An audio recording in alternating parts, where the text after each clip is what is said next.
Ladies and gentlemen, the Honorable Prime Minister of India, Shri Narendra Modi.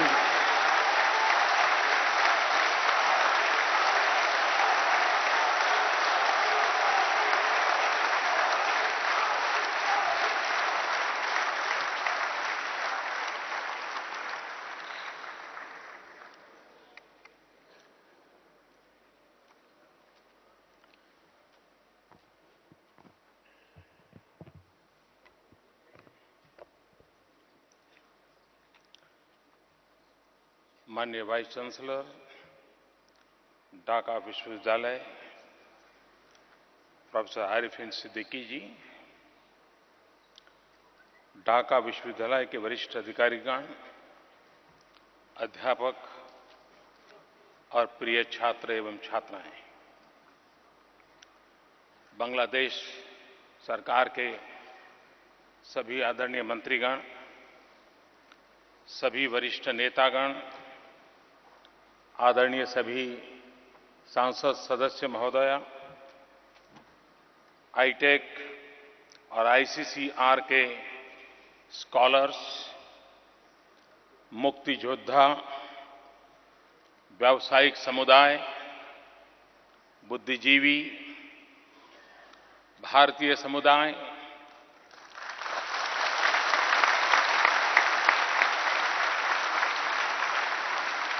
Padma Bhushan doctor Anish सुजमान जी, पद्मश्री झरना धारा चौधरी जी, भाई और बहनों, आमार बांग्लादेशेर भाई बोनेरा नमस्कार।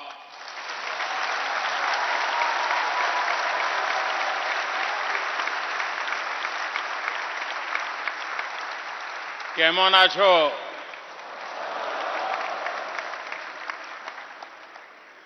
आमरा तोमार साथे आछि।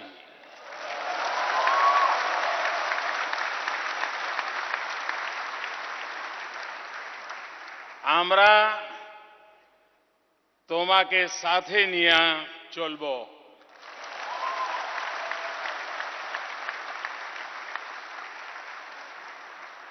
आमार बांग्ला केमन बोलू तो?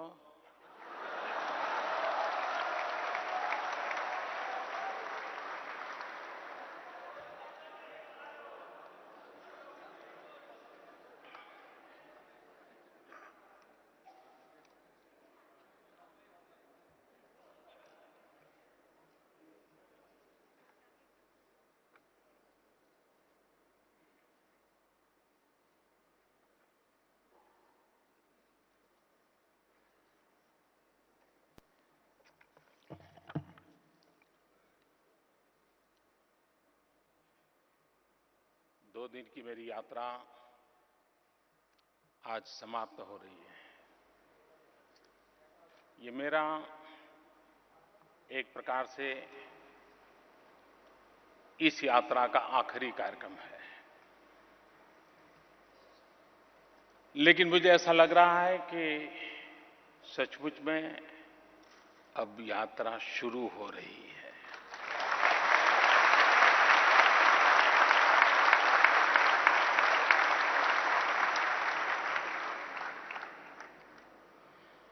मेरी इस 2 दिन की यात्रा और बांग्लादेश के नागरिकों ने, बांग्लादेश सरकार ने, प्रधानमंत्री, राष्ट्रपति जी एवं मंत्रीगण ने जिस प्रकार से मेरा स्वागत किया, सम्मान किया, ये स्वागत सम्मान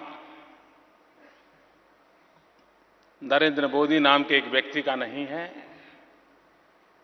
125 करोड़ भारतवासियों का है।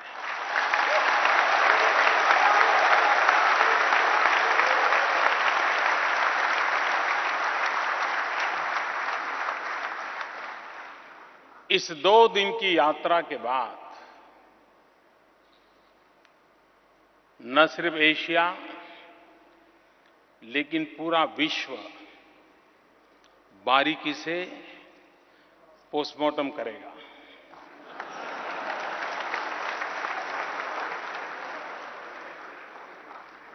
कोई तराजू लेकर के बैठेंगे, क्या खोया क्या पाया।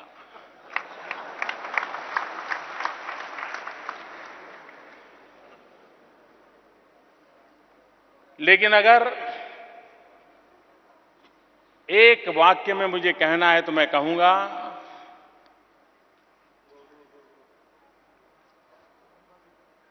कि लोग सोचते थे कि हम पास पास है, लेकिन अब दुनिया को स्वीकार करना पड़ेगा कि हम पास पास भी हैं, साथ साथ भी है।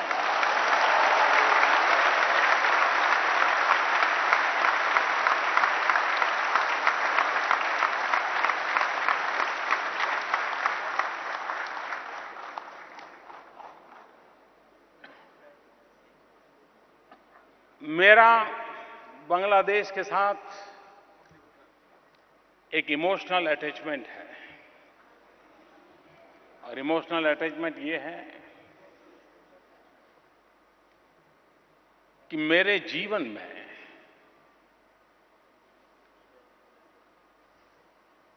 और राजनीतिक जीवन में हम लोगों को जिनका मार्गदर्शन मिला, जिनकी उंगली पकड़ के चलने का हमें सौभाग्य मिला, वे भारत मां के सपूत भारत रत्न अटल बिहारी वाजपेयी जी को आज बांग्लादेश ने विशेष सम्मान दिया।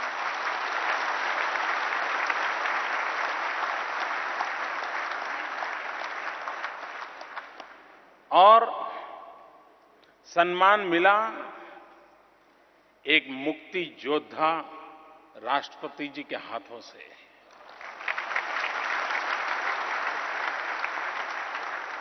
सम्मान मिला बंगबंधु की बेटी की उपस्थिति में।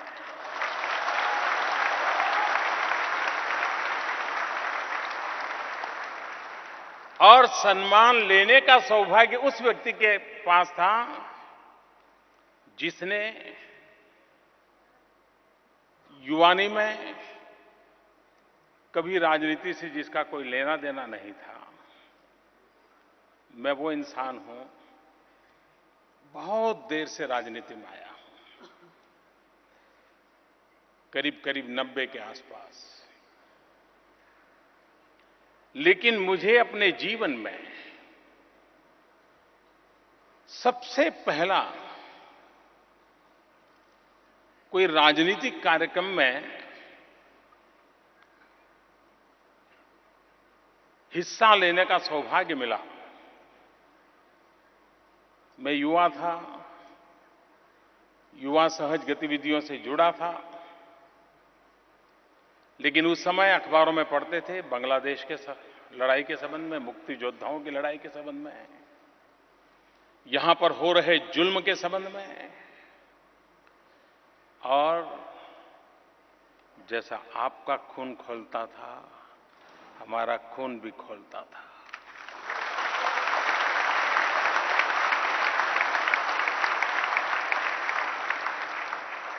जुल्म के खिलाफ यहां जो आवाज उठ रही थी, वो हमारे कान में गूंजती थी।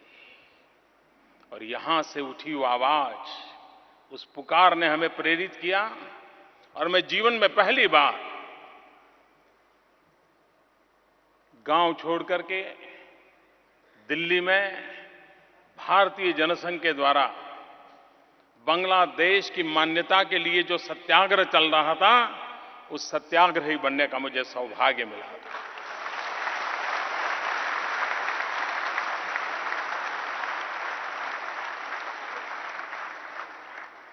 मेरे जीवन की ये पहली राजनीतिक गतिविधि थी।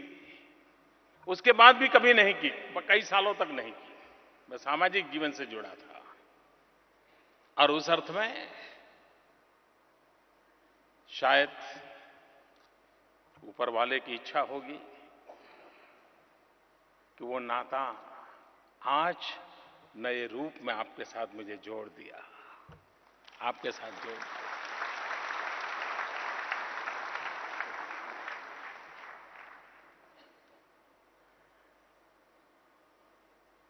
दुनिया में समृद्ध देशों की गतिविधियों की चर्चा बहुत होती है, लेकिन हम जैसे गरीब देश उसकी गतिविधियों पर दुनिया की नजर बहुत कम जाती है। बांग्लादेश ने इस संघर्ष में से निकल करके विकास की यात्रा को आरंभ किया।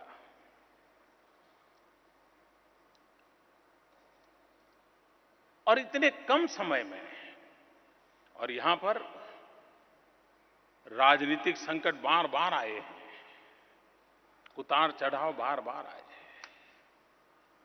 सिर्फ मुक्ति योद्धाओं वाली उस लड़ाई के बाद भी कठिनाइयां रही है। प्राकृतिक आपदाएं आए दिन बांग्लादेश में अपनी पहचान बनाती रहती है। इन संकटों के बावजूद भी बांग्लादेश ने कई क्षेत्रों में अप्रतिम काम किया है।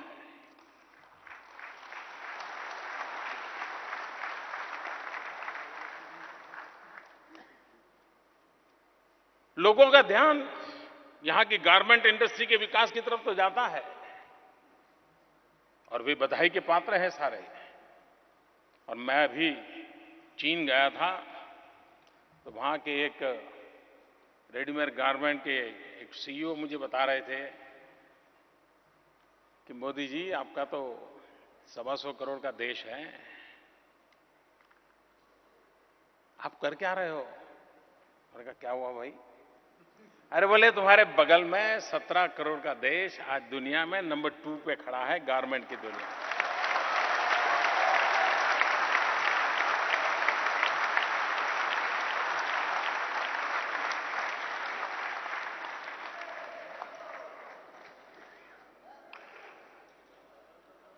किसी को ये लगता होगा कि उस समय मोदी को क्या लगा होगा।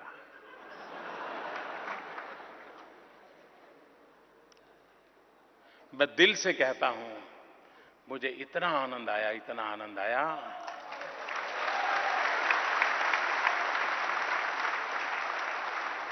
और आनंद इस बात का था कि हम जो कि डेवलपिंग कंट्रीज की रेखा में जीने वाले लोग हैं, वहां हमारा एक साथी, मेरा पड़ोसी, ये इतना बड़ा पराक्रम करें, तो हमें आनंद आना बड़ा स्वाभाविक है।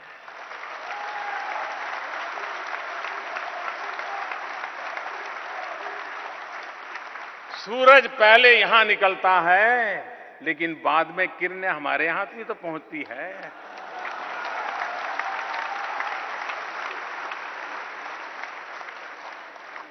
और इसलिए यहां जितना विकास होगा, जितनी ऊंचाइयां प्राप्त करेंगे, वो रोशनी हम तक आने ही वाली है, ये मुझे पूरा भरोसा है। और इस अर्थ में मैं कहता हूं, आज इन्फेंट मोर्टालिटी रेट देखिए। हमारे देश में कई राज्यों को बांग्लादेश से सीखने जैसा है कि उन्होंने जिस प्रकार से इन्फेंट मोर्टालिटी रेट के संबंध में, न्यूट्रिशन के संबंध में, इवन गर्ल चाइल्ड एजुकेशन के संबंध में,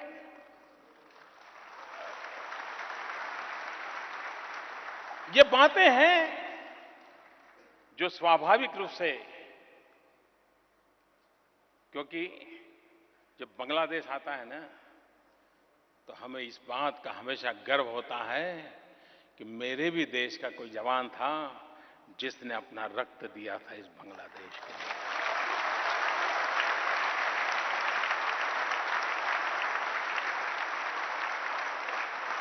जिस बांग्लादेश के सपनों को मेरे देश के जवानों ने खून से सींचा हो, उस बांग्लादेश की तरक्की हम लोगों के लिए इससे बड़े कोई आनंद का विषय नहीं हो सकता, इससे बड़ा कोई गौरव का विषय नहीं हो सकता।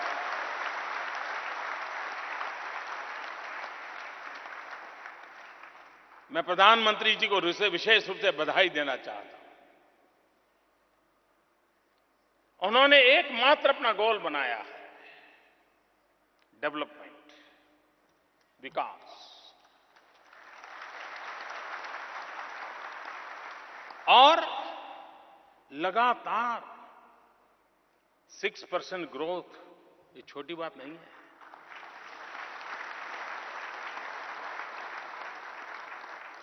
ये छोटा अचीवमेंट नहीं है। और इसके कारण जो बांग्लादेश की आर्थिक व्यवस्था की मजबूत नींव तैयार हो रही है, जो आने वाले दिनों में यहां के भविष्य को बनाने वाली है, ये मैं साफ साफ देख सकता हूं।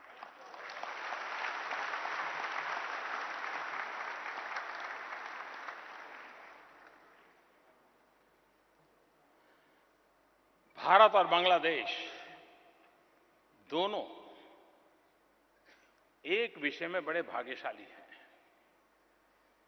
भारत के पास भी 65% पॉपुलेशन 35 साल से कम उम्र की है, और बांग्लादेश के पास भी 65% पॉपुलेशन 35 साल से कम उम्र की है। ये जवानी से भरा हुआ देश है।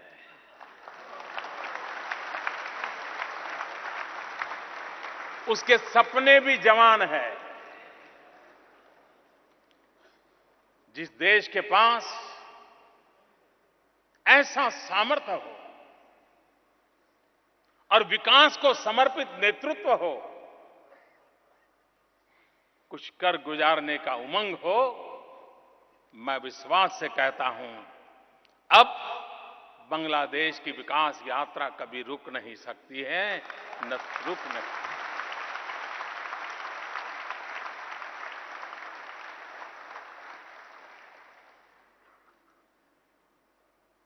आज वक्त बदल चुका है, दुनिया बदल चुकी है। कोई एक कालखंड था जब विस्तारवाद देशों की शक्ति की पहचान माना जाता था। कौन कितना फैलता है, कौन कहां कहां पहुंचता है, कौन कितना सितम और जुल्म कर सकता है, उसके आधार पर दुनिया की ताकतें नापी जाती थी। आज वक्त बदल चुका है। इस युग में, इस समय विस्तारवाद को कोई स्थान नहीं है। आज दुनिया को विकासवाद चाहिए, विस्तारवाद नहीं, विकासवाद का युग है।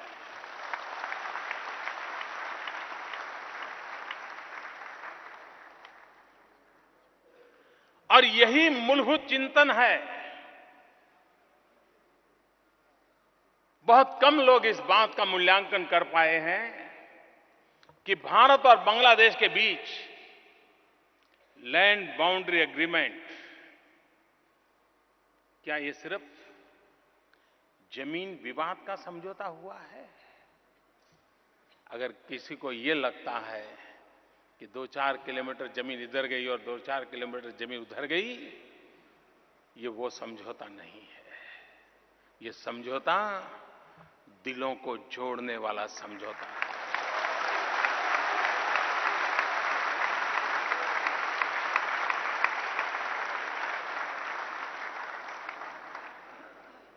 दुनिया में सारे युद्ध जमीन के लिए हुए हैं, और ये एक देश है, बांग्लादेश भी गर्व करता है। मुझे आज आपके टूरिज्म मिनिस्टर मिले थे, वो कह रहे थे हम बुद्धिस्ट सर्किट शुरू करना चाहते हैं टूरिज्म के लिए। भारत भी, बुद्ध के बिना भारत अधूरा है, और जहां बुद्ध है वहां युद्ध नहीं हो सकता।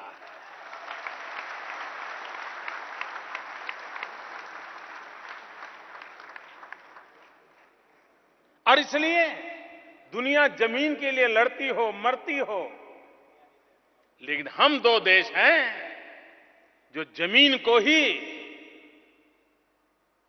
हमारे संबंधों का सेतु बना करके खड़ा कर देते हैं। मैंने आज यहां एक अखबार में यहां के किसी राइटर ने लिखा था, मैं पूरा तो पढ़ नहीं पाया हूं, लेकिन हेडलाइन पढ़ी। उन्होंने बांग्लादेश और भारत की जमीन की समझौते को बर्लिन की दीवार गिरने की घटना के साथ तुलना की है। मैं कहता हूं बहुत बड़ी सोच के साथ उन्होंने रखा है।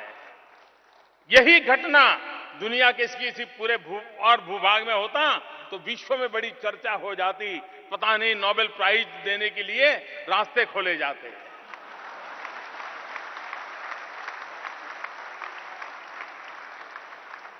हमें कोई नहीं पूछेगा क्योंकि हम गरीब देश के लोग हैं। लेकिन गरीब होने के बाद भी अगर हम मिलके चलेंगे, साथ साथ चलेंगे, अपने सपनों को संजोने के लिए कोशिश करते रहेंगे, दुनिया हमें स्वीकार करे या न करे, दुनिया को इस बात को मानना पड़ेगा कि यही लोग हैं जो अपने बलबूते पर दुनिया में अपना रास्ता खोजते हैं, रास्ता बनाते हैं, रास्ते पर चल पड़ते हैं।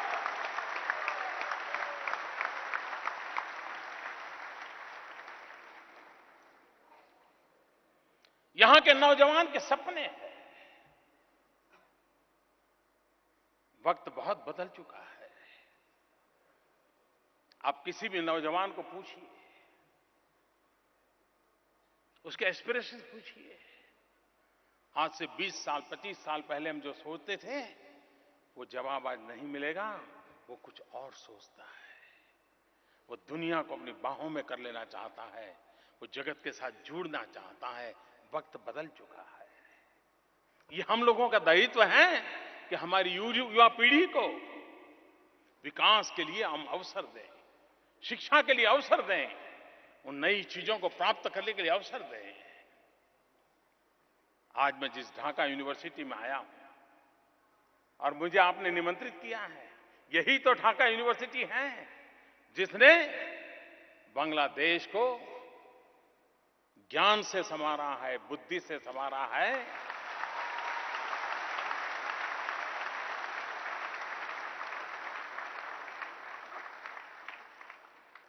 व्यक्ति व्यक्ति में ज्ञान दीप जलाने का काम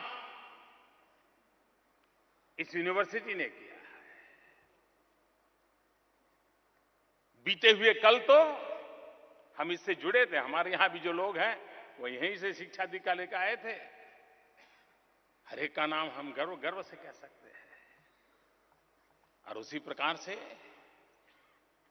आने वाले दिनों में भी, जैसे अभी वाइस चांसलर जी बताए थे, हम ओशनोग्राफी के लिए ढाका यूनिवर्सिटी के साथ मिलकर के काम करने वाले हैं। क्योंकि ब्लू इकोनॉमी ये आने वाले समय का एक बहुत बड़ा क्षेत्र है। उस ब्लू इकोनॉमी पर हम कैसे मिलकर के बल दें। हमारी सामुद्रिक शक्ति, और हम सार्क देश में से 5 देश ऐसे हैं जो समुद्र से सटे हुए हैं। अगर हम समंदर से सटे हुए देश हैं, हम ब्लू इकोनॉमी को एक सामूहिक ताकत बनकर के काम करें, हम दुनिया को बहुत कुछ दे सकते हैं और हमारी आने वाली पीढ़ी को विकास के लिए नए अवसर दे सकते हैं। और हम उस दिशा में प्रयास करना चाहते हैं। हम पिछले दिनों नेपाल में मिले थे, सार्क समिट था। उस समय एक विषय पर मैंने बहुत बल दिया था। हम एक प्रस्ताव पारित करना चाहते थे और प्रस्ताव था कनेक्टिविटी का। हम सार्क देश एक दूसरे से हमारी कनेक्टिविटी हो, ओपननेस हो, आना जाना सरल हो, उस पर कोई फैसले करना चाहते थे। खैर, हर कोई तो बांग्लादेश होता नहीं है। हमारी गाड़ी पटरी पर नहीं चढ़ी। लेकिन अब पटरी पर नहीं चढ़ी तो हम इंतजार करके बैठे क्या? आज मैं गर्व के साथ कहता हूं, जो काम हम सार्क में विधिवत रूप से नहीं कर पाए थे, लेकिन आज बांग्लादेश, भारत, नेपाल और भूटान 4 देशों ने अपना कनेक्टिविटी की प्रायोरिटी तय कर ली है।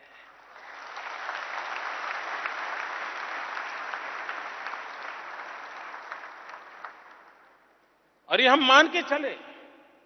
सारे यूरोपियन यूनियन की बात करते हैं, यूरोपियन यूनियन की इकोनॉमी जो बदलाव आया, उसके मूल में एक कारण ये है, इजी कनेक्टिविटी।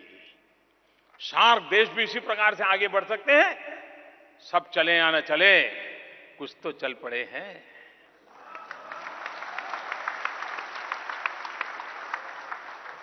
और इसलिए बांग्लादेश, भारत, हम कनेक्टिविटी के लिए कई चीजें आज निर्णय किया। रेल मार्ग हो, रोड मार्ग हो, हवाई मार्ग हो, और अब तो निर्णय कर लिया समुद्री मार्ग का भी। वरना हमारा क्या हाल था, हिंदुस्तान में कुछ भेजना है तो वाया सिंगापुर भेजते थे। अब हिंदुस्तान और बांग्लादेश आमने सामने, लो भाई ले जाओ, वो कहेगा ये ले जाओ। और इसलिए मैं कहता हूं, कितना बड़ा बदलाव आ रहा है, ये हम साफ देख सकते हैं। और ये बात निश्चित है, आज कोई भी देश कितना ही सामर्थ्यवान क्यों न हो, उसके पास धन बल हो, जनबल हो, शस्त्रास्त्रों का बल हो, तो भी आज वो अकेला कुछ नहीं कर सकता है। पूरी दुनिया इंटरडिपेंडेंट हो गई है। एक दूसरे के सहारे के बिना अब विश्व नहीं चल सकता है। और इसलिए भारत और बांग्लादेश ने इस भविष्य को पहचाना है, जाना है। भारत और बांग्लादेश का विजन साफ है। और इसलिए हमने 22 जो निर्णय किए हैं, ये 22 निर्णय नंबर की दृष्टि से संतोष हो इतनी सी बात नहीं है। एक से बढ़कर के एक सारे निर्णय आने वाले भविष्य का बदलाव करने के लिए बहुत बड़ी ताकत के रूप में उभरने वाले हैं। ये मैं आज विश्वास से कह करके जाता हूं। और मैं इसके लिए बांग्लादेश के दीर्घदृष्टा नेतृत्व का अभिनंदन करता हूं, उनका धन्यवाद करता हूं कि हम इस प्रकार के महत्वपूर्ण फैसले कर पाए हैं। आज अगर हम सैटेलाइट के द्वारा फोटो लें तो आप देखेंगे ये सार्क के ही देश ऐसे हैं, इंक्लूडिंग इंडिया, जहां अभी भी अंधेरा नजर आता है।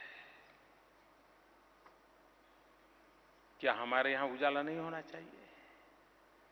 क्या हमारे यहां गरीब के घर में भी बिजली का दिया जलना चाहिए कि नहीं जलना चाहिए? और अगर ये चलना है तो बिजली चाहिए। और बिजली प्राप्त होना, हम अगर मिलकर के काम करें, नेपाल हो, भूटान हो, भारत हो, बांग्लादेश हो, मैं नहीं मानता हूं कि फिर कभी इस इलाके में अंधेरा रह सकता है।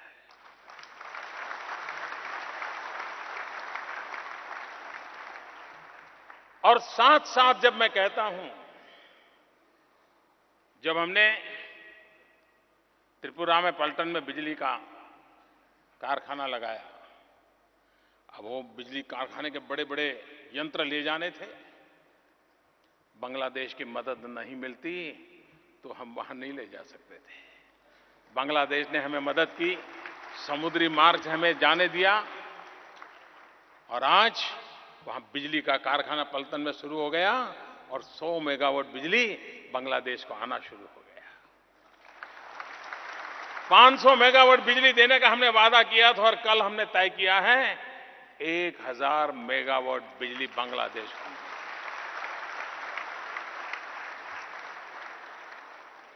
हम दोनों देश एक प्रकार से भाग्यशाली हैं और हम पर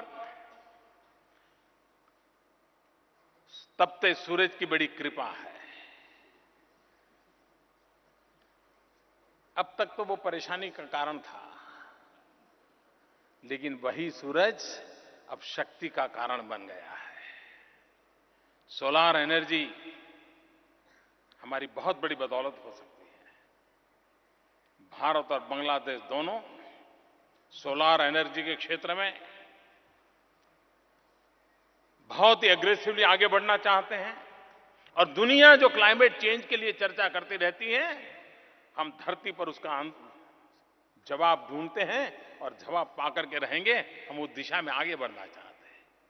मेरा कहने का तात्पर्य यह है कि हम यहां की जो युवा शक्ति है, यहां का जो टैलेंट है, भारत के पास जो शक्ति है, भारत के पास जो टैलेंट है, इसे जोड़ करके आगे बढ़ना चाहते हैं। कल प्रधानमंत्री जी कह रही थी कि हम स्पेस में अब जाना चाहते हैं, हम बंगबंधु 1 सैटेलाइट की ओर जाना चाहते हैं।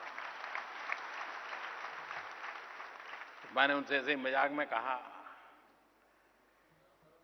कि बंगबंधु हमारे बिना कैसे हो सकते हैं। बंगबंधु के साथ भारत बंधु भी तो बंधु ही रहेगा।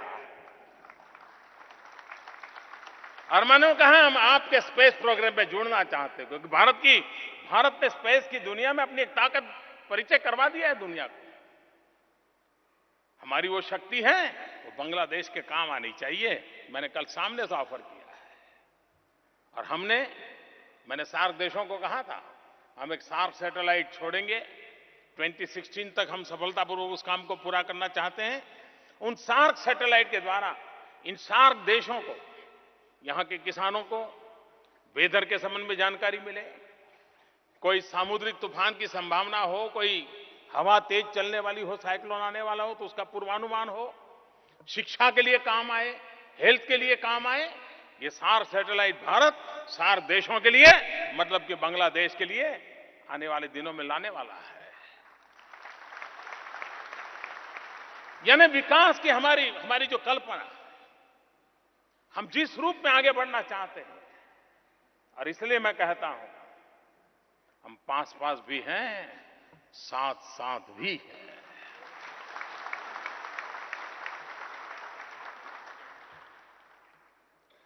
बांग्लादेश ने अनेक, खास करके विमेन एम्पावरमेंट के लिए जो काम किए हैं, मैं समझता हूं वो काबिल-ए-दाद है। यहां के पुरुषों को कभी ईर्ष्या आती होगी कि प्रधानमंत्री महिला, स्पीकर महिला, लीडर ऑफ द ऑपोजिशन महिला, ऑपोजिशन पॉलिटिकल पार्टी की लीडर महिला, और यहां भी प्रो वाइस चांसलर महिला।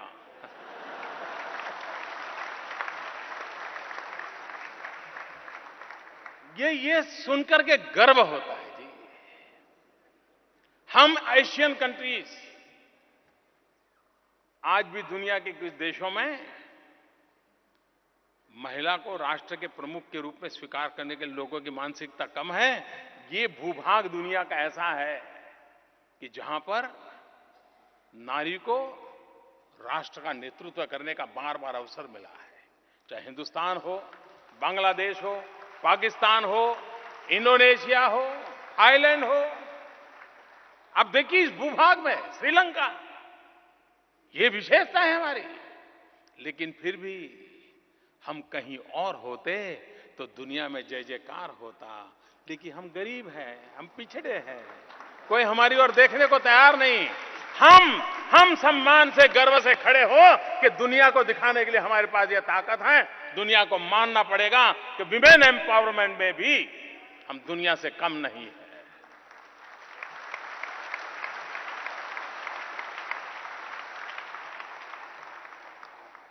मैं 2 दिन से यहां इधर उधर जा रहा हूं तो मैं एक बिलबोर्ड देख रहा था और एक बिटिया, उसकी बड़ी तस्वीर लगी है और लिखा है, I am made in Bangladesh.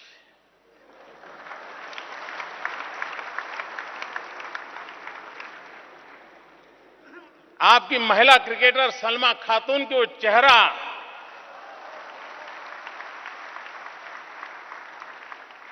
ये विमेन एम्पावरमेंट है, ये यूथ की ताकत का परिचय करवाता है। और ये जब सुनते हैं तो कितना गर्व होता है। हमारे यहां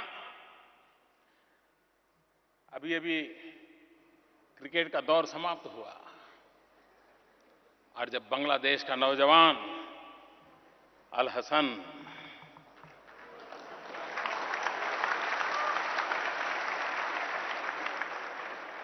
देखिए, बांग्लादेश विकास करने की उसकी गति कितनी तेज है।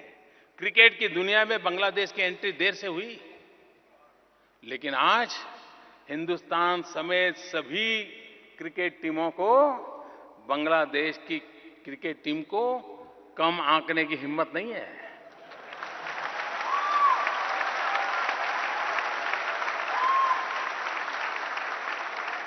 देर से आए, लेकिन आपने उन प्रमुख देशों में अपनी जगह बना ली है।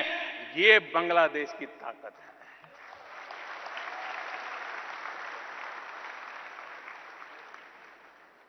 कुछ वर्ष पहले मैंने जब निशात मुजुमदार और वाजपेयी, भूल तो नहीं गए ना आप लोग? गरीब परिवार की दो बेटियां गरीब परिवार से आई और एवरेस्ट जाकर के आ गई।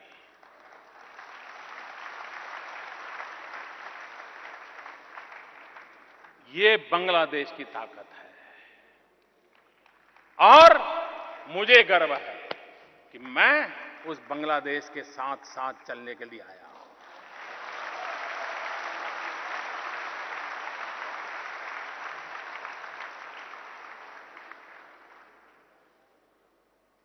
ये एक सामर्थ्य होता है जो हमें नई शक्ति देता है। कुछ बातें हैं जो अभी भी करनी है। ऐसा नहीं कि भाई मैं यहां 40 घंटे में सब कुछ करके निकल जा हूं ना, कुछ करना बाकी है। क्योंकि मुझे 125 करोड़ का देश है, अनेक राज्य हैं, सबको साथ लेकर के चलना होता है। और बांग्लादेश को साथ साथ चलता हूं तो मेरे राज्यों के भी तो साथ साथ चलना होता है।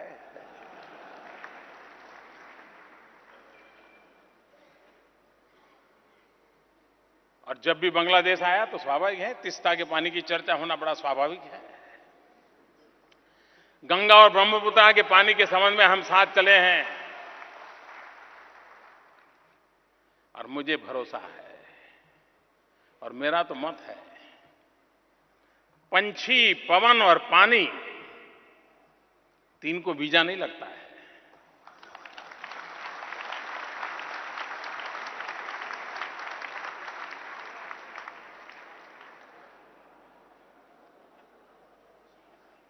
और इसलिए पानी ये राजनीतिक मुद्दा नहीं हो सकता है। पानी ये मानवता के आधार पर होता है, मानवीय मूल्यों के आधार पर होता है। और उसको मानवीय मूल्यों के आधार पर समस्या का समाधान करने का प्रयास हम मिलकर के करेंगे, मुझे विश्वास है, और रास्ते निकलेंगे, मैं विश्वास दिलाता हूं। कोशिश जारी रहनी चाहिए, विश्वास टूटना नहीं चाहिए, विश्वास डिगना नहीं चाहिए, परिणाम मिलकर के रहता है।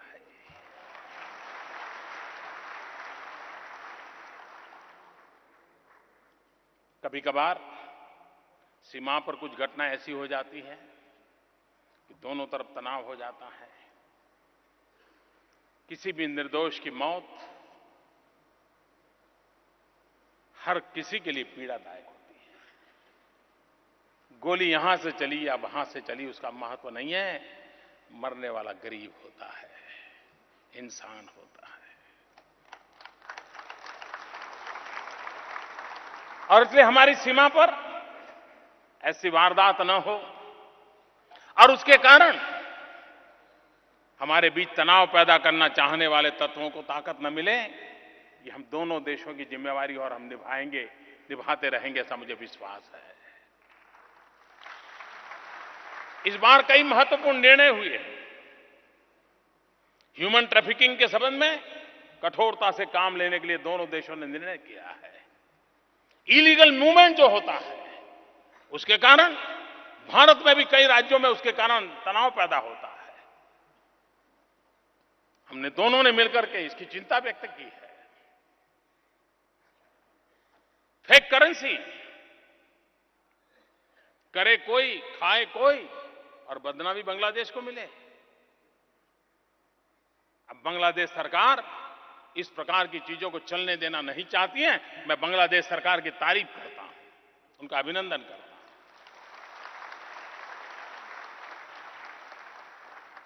यही तो चीजें हैं जो हमें साथ साथ चलने के लिए हमारा हौसला बुलंद करते हैं। और आज साथ साथ चलते हैं, कल साथ साथ दौड़ना भी शुरू कर देंगे। इसी से तो ताकत आती है और उसी ताकत को लेकर के हम आगे बढ़ना चाहते हैं। इतना ही नहीं,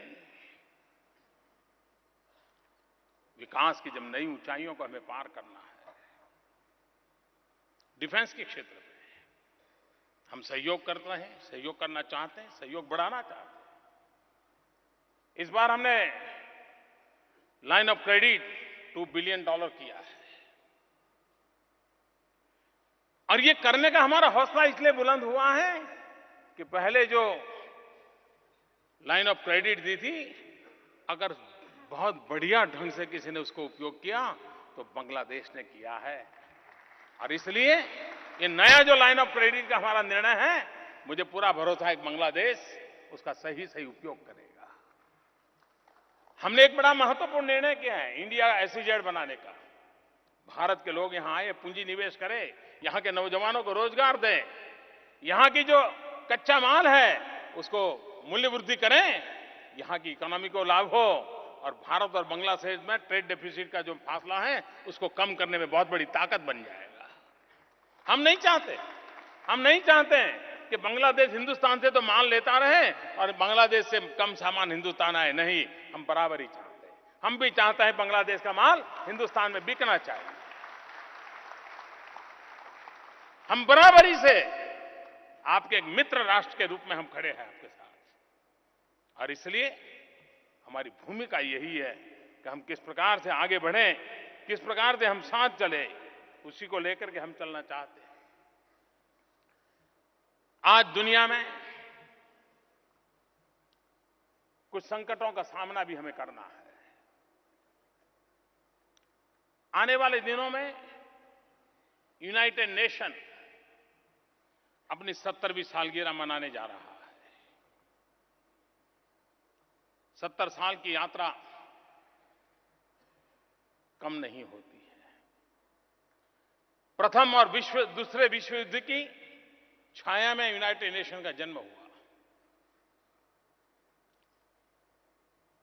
तब दुनिया की स्थिति अलग थी। उस समय इंडस्ट्रियल रिवॉल्यूशन हुआ था। आज इंटरनेट रिवॉल्यूशन का कालखंड है। वक्त बदल चुका है, लेकिन यूएन वही का वही है। आज भी यूएन पिछली शताब्दी के कानून से चलता है। शताब्दी बदल चुकी, यूएन नहीं बदला है। हम जो गरीब देश हैं, उन्होंने मिल बैठ करके यूनाइटेड नेशन भी अपनी 70वीं सालगिरह मनाते समय विश्व को नए नजरिए से देखें। बांग्लादेश जैसे छोटे छोटे देश, भारत बांग्लादेश जैसे गरीबी से लड़ रहे देश, सार्क के देश जो गरीबी से जूझ रहे हैं, लड़ाई लड़ रहे हैं, उनकी समस्याओं की ओर विश्व ध्यान दे। और इसलिए ऐसे सभी देशों ने मिलकर के हमारे दुनिया को युद्ध होता है तो कैसे काम करना, ये तो आता है।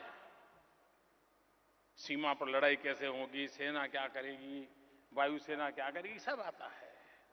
लेकिन टेररिज्म से कैसे निपटना, अभी तक दुनिया को समझ नहीं आ रहा है कि रास्ते क्या हो। और यूएन भी गाइड नहीं कर पा रहा है। मुझे खुशी की बात है कि बांग्लादेश की प्रधानमंत्री एक महिला होने के बावजूद भी डंके की चोट पर कह रही है कि टेररिज्म के संबंध में मेरा जीरो टॉलरेंस है।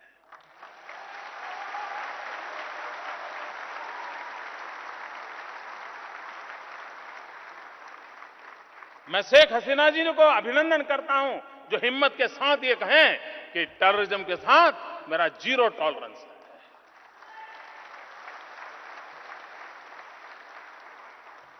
टेररिज्म इसको कोई सीमा नहीं है, कोई भूभाग नहीं है।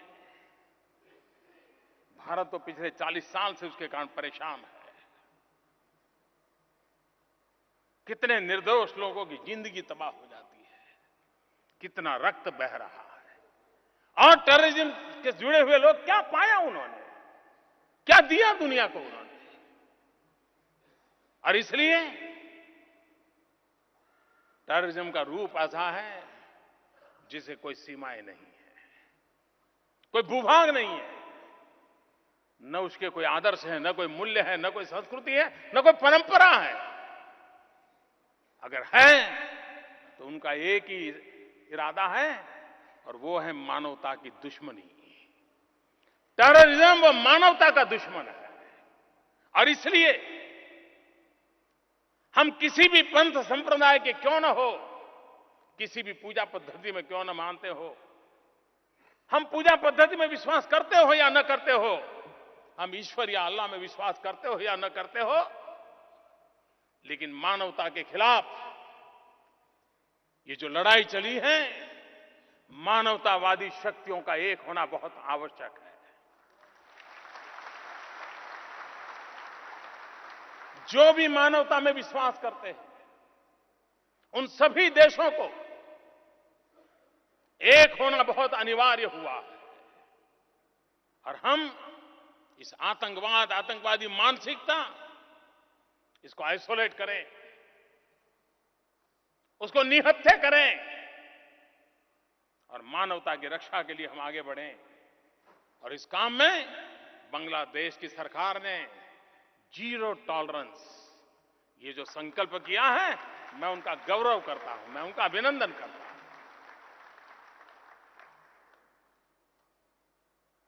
और मैं साफ मानता हूं, बांग्लादेश और भारत के बीच, न सिर्फ बांग्लादेश और भारत के बीच, सार्क देशों में भी हमें टूरिज्म को बढ़ावा देना चाहिए। टूरिज्म को हमने बढ़ावा देना चाहिए। और tourism unites the world, terrorism divides the world.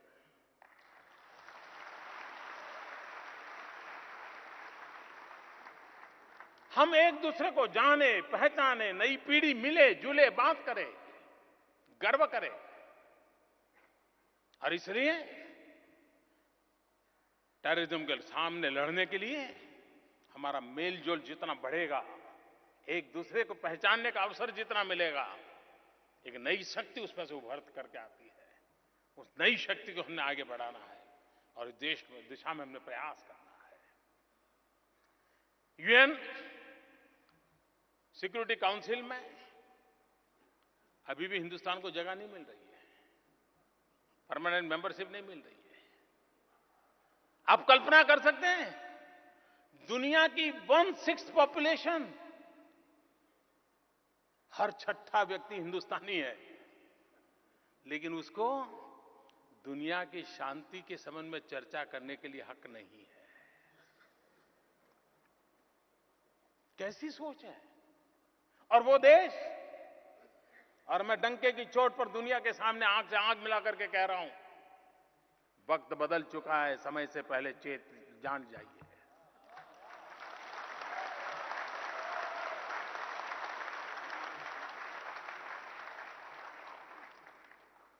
Hindustan वो देश है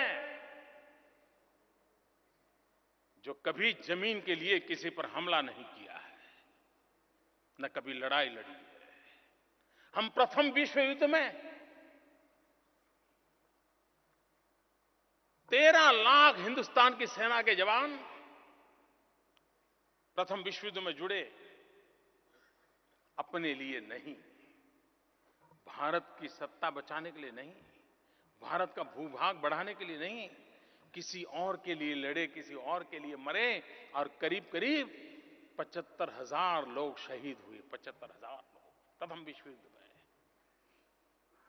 उसके बावजूद भी दुनिया हमें पूछ रही है शांति के लिए, हम विश्व की शांति के लिए उपयोगी है कि नहीं, उसके लिए हमें सबूत देने पड़ रहे हैं।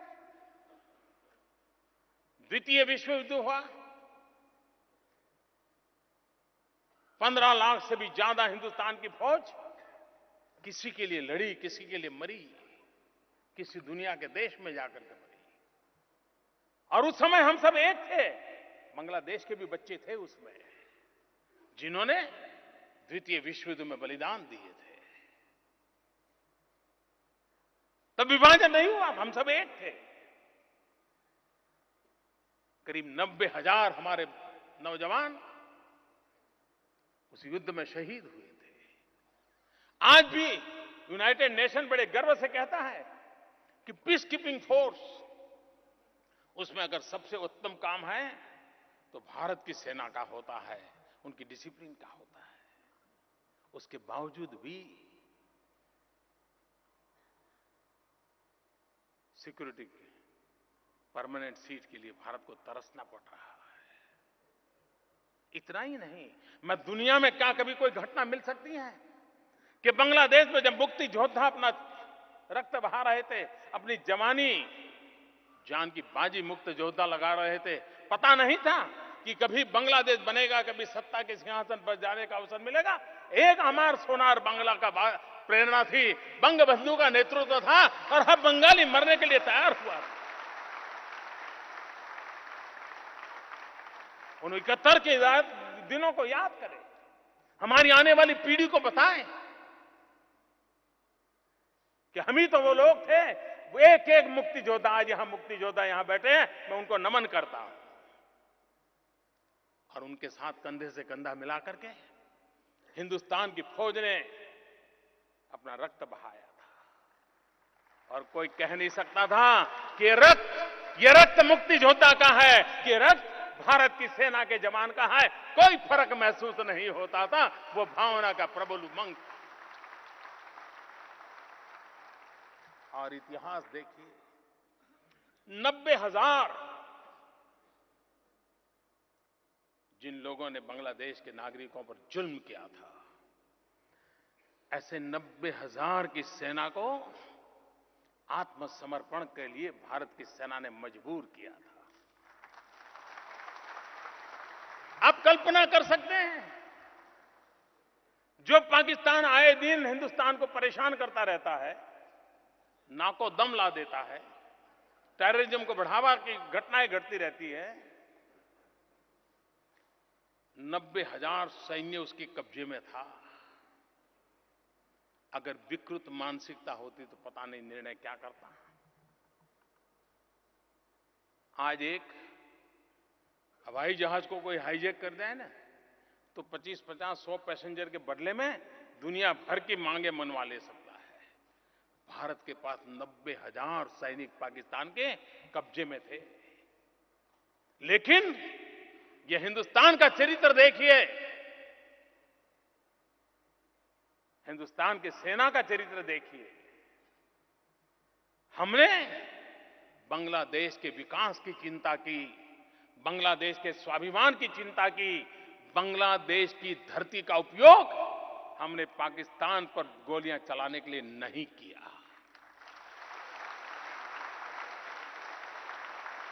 हमने बांग्लादेश के स्वाभिमान के लिए, मुक्ति योद्धाओं के लिए लड़ाई लड़ी, लेकिन उन 90,000 का ब्लैकमेलिंग करके पाकिस्तान के खिलाफ लड़ने के लिए हमने बांग्लादेश की भूमि का उपयोग नहीं किया। क्यों? हम चाहते थे कि बांग्लादेश बंगबंधु के नेतृत्व में आगे बढ़े, विकास की नई ऊंचाइयों को पार करे। यह हमारा सपना था और इसलिए हमने हमारे सपनों को चूर कर दिया, हमारी मुसीबतों को हमने दफना दिया और हमने 90,000 सैनिक वापस दे दिए। 90,000 सैनिक वापस देने की एकमात्र घटना की ताकत इतनी है कि पूरे विश्व ने भारत की शांति के प्रति प्रतिबद्धता कितनी है, विश्व शांति के लिए प्रतिबद्धता कितनी है, इसको नापने के लिए ये एक घटना काफी है और भारत को परमानेंट मेंबरशिप के लिए रास्ते खुल जाने चाहिए।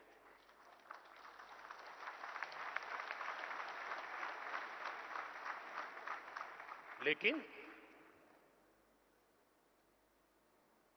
मुझे मालूम है गरीब देशों को, डेवलपिंग कंट्रीज को, हम जैसे इस इलाके में दूर सुदूर पड़े हुए लोगों को मिल बैठ करके लड़ाइयां लड़नी पड़ेगी। विश्व के रंगमंच पर हम सबको एक ताकत बनकर के उभरना पड़ेगा।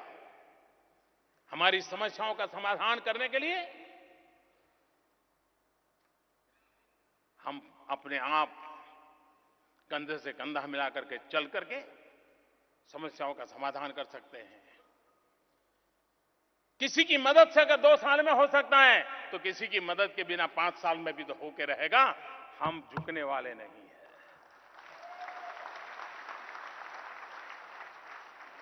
विकास के रास्ते पर हमें चलना है, साथ मिलकर के चलना है। और मेरी तो पहले दिन, हमारे यहां एक कहावत है हिंदुस्तान में, पुत्र के लक्षण पालने में, यानी कि जनतई झूले में जो बच्चा होता है उसी से पता चलता है आगे चल के कैसा होगा। ऐसी कहावत है, शायद बंगला में भी होगी कहावत। मेरी सरकार का जन्म नहीं हुआ था, अभी तो जन्म होना बाकी था, लेकिन हमने सार्क देशों के नेताओं को शपथ समारोह में बुलाया, सभी सार्क देशों को निमंत्रित किया, सम्मानपूर्वक निमंत्रित किया और शपथ उनकी साक्षी में लिया। पहले ही दिन हमने संदेश दे दिया था कि हम सार्क देशों के साथ मित्रता के साथ साथ साथ चलने के लिए निर्णायक हैं और हम चलना चाहते हैं। ये भूमिका लेकर के हम चलते हैं। पहले ही दिन हमने परिचय करवा दिया है। ये एक ऐसा भूभाग है जिसके पास दुनिया को बहुत कुछ देने की ताकत है और उसी ताकत के भरोसे हमारे पास क्या नहीं है। हमारे बीच कितने एकता से हमें जोड़ने वाली ताकतें कितनी तेज है। कला, संस्कृति, खान पान, सब चीज। कोई सोच सकता है कि एक ही कवि 2 देश के राष्ट्रगीत का रचयिता हो? है। यही तो है हमारी एकत्व को जोड़ता है। हमें जोड़ने वाली चीजों को उजागर करें, हमें जोड़ने वाली चीजों को लेकर के चले और हम एक शक्ति बनकर के उभरे और विकास के मार्ग पर चले। और खुशी की बात है, आपके प्रधानमंत्री जी और मेरी सोच परफेक्टली मैच होती है।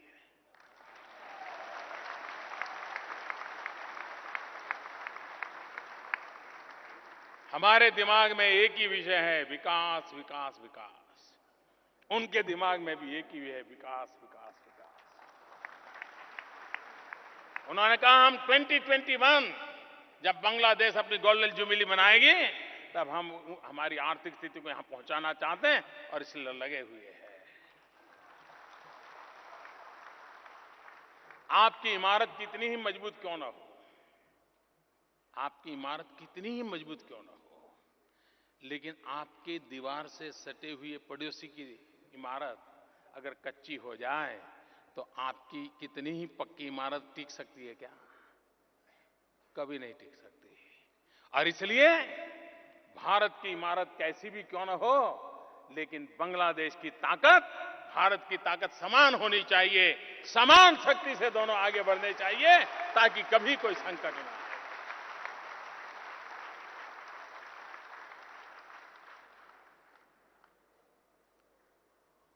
मेरा ये जो प्रवास रहा, समय तो जरा कम पड़ गया, लेकिन मेरे लिए ये यात्रा यादगार रही है और उस यादगार यात्रा के साथ मैं आज जब भारत लौट रहा हूं तो मन में जरूर रहेगा। मैं जब आज आया तो मुझे कई लोग कह रहे थे, मोदी जी जरा ज़्यादा दिन आ जाते अच्छा होता, कुछ हमारे ग्रामीण इलाकों में जाते तो अच्छा होता। कई सारे सुझाव मेरे पास आए हैं। मुझे भी लगता है कुछ कम रह गया, कुछ कम पड़ गया, अच्छा होता। और मुझे कल हमारे ममता जी कह रही थी कि मोदी जी, बांग्लादेश की मेहमान नवाजी आप कभी भूल नहीं सकते।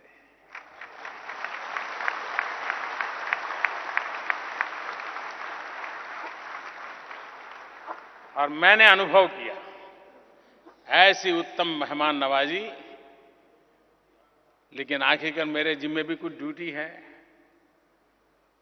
तो मेहमान नवाजी कितने दिन तक मैं भुगतूंगा लेकिन मैं जरूर कभी न कभी चाहूंगा कि मैं फिर से एक बार जब बांग्लादेश आऊं तब आपके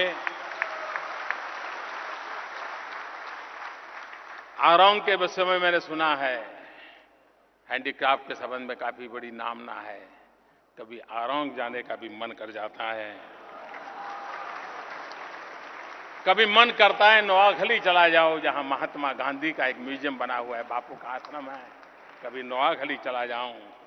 मेरा मन ये भी करता है कि हो सके तो मैं कुठीबाड़ी जा पाऊं और वहां ठाकुरबाड़ी देखूं। फिर पोदा नदी में नाव के ऊपर आप में से कुछ नौजवानों के साथ, विशेषकर युवा मित्रों के साथ उस क्षेत्र को देखूं, और वो भी अड्डा करते हुए। बिना अड्डा बांग्लादेश की यात्रा अधूरी रहती है। और आज मैं इस मेरी यात्रा के आखिरी कार्यक्रम करके मैं सीधा ही यहां से हवाई अड्डे पर जा रहा हूं। तो मैं यही आपके ही एक कवि के शब्दों के साथ मैं अपनी बात को समाप्त करूंगा। आभार आशिबो।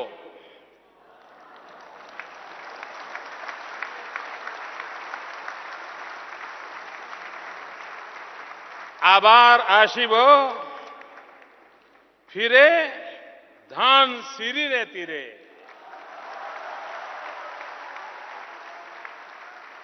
आए बांग्लाए। आभार आशिबो फिरे धान सीरे तीरे। आए बांग्लाए। मैं फिर एक बार आपके प्यार के लिए, इन गहरे संबंधों के लिए, भारत और बांग्लादेश के नौजवानों के सपनों के लिए, इस यात्रा को एक नई ताकत के साथ हम आगे बढ़ाएंगे। जो सपने आपने संजोए हैं वही सपने मेरे हैं। मैं जो सपने मेरे देश के लिए देखता हूं वही सपने मैं आपके लिए भी देखता हूं। हम दोनों देश के युवा पीढ़ी की ताकत के भरोसे उन सपनों को संजोते हुए आगे बढ़े, इसी शुभकामनाओं के साथ जय बांग्ला, जय Hind.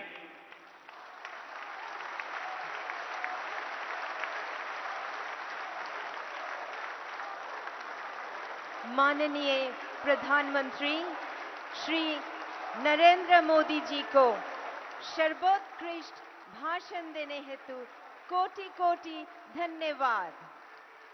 On behalf of the University of Dhaka, we thank the Honorable Prime Minister of India, Shri Narendra Modi, for his beautiful and inspiring words.